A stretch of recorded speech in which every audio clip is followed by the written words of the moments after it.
Have you ever tried to break a bad habit or start a new one, only to find yourself back at square one a week later? You might think it's a lack of willpower, but the real reason is much deeper. Habits don't change because you're weak. They change when you finally understand how they're created in your brain. So, why do habits feel so automatic, almost like you're on autopilot? It's all about your brain's love for efficiency. Your brain is a master at saving energy. When you repeat an action over and over, your brain creates a shortcut, a dedicated neural pathway for that behavior. Think of it like walking through a field of tall grass. The first time, it's hard work. But the more you walk the same path, the easier it gets until a clear trail is formed. That's exactly what happens in your brain. The more you repeat something, the stronger that neural pathway becomes, and the less mental energy it requires. This is why you can drive home from work without even thinking about the turns, or brush your teeth while your mind is a million miles away. Your brain has turned that repeated action into an automatic program to free up mental resources for other things. Now, let's break down the secret code behind every single habit you have. It's a simple, four-step process known as the habit loop. First, there's the cue. This is the trigger, the thing in your environment that kicks off the behavior. It could be a time of day, a location, a feeling, or even another person. Next comes the craving. The cue triggers a desire for a particular feeling or outcome.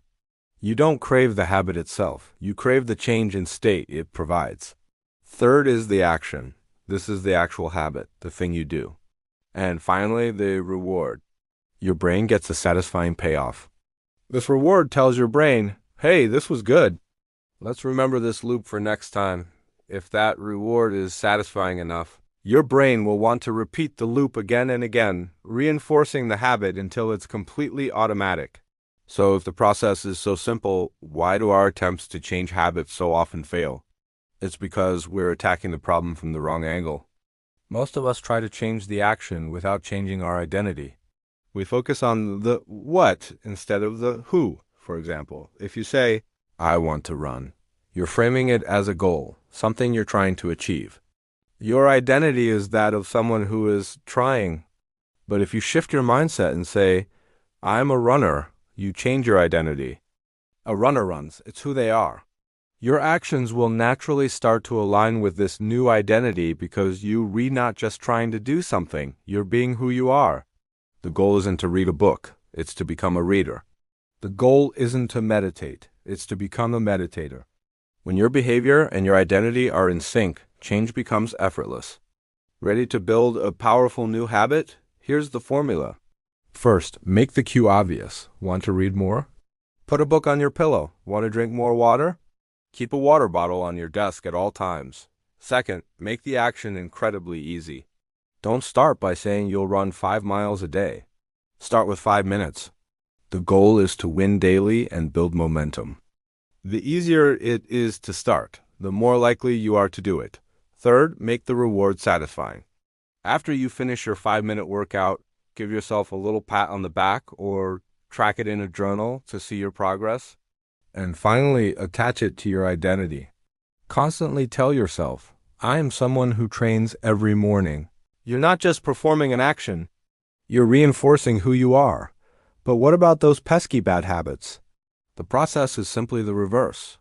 To remove a bad habit, you need to disrupt the loop. First, make the cue invisible. If you snack every time you watch TV, maybe try reading a book on the couch instead.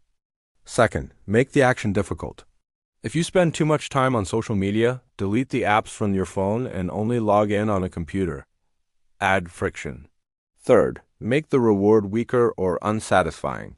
And most importantly, you don't just eliminate habits, you replace them. Find a new action that gives you a similar reward. If stress makes you smoke, try a 5-minute breathing exercise instead. You're replacing the action but still satisfying the underlying craving for relief. Remember, your habits are not your destiny. They are your systems. And you have the power to change those systems at any time. When you change your system, you change your identity. And when you change your identity, you change your life. Thanks for watching. And if you want to keep upgrading your mind, make sure to follow for more.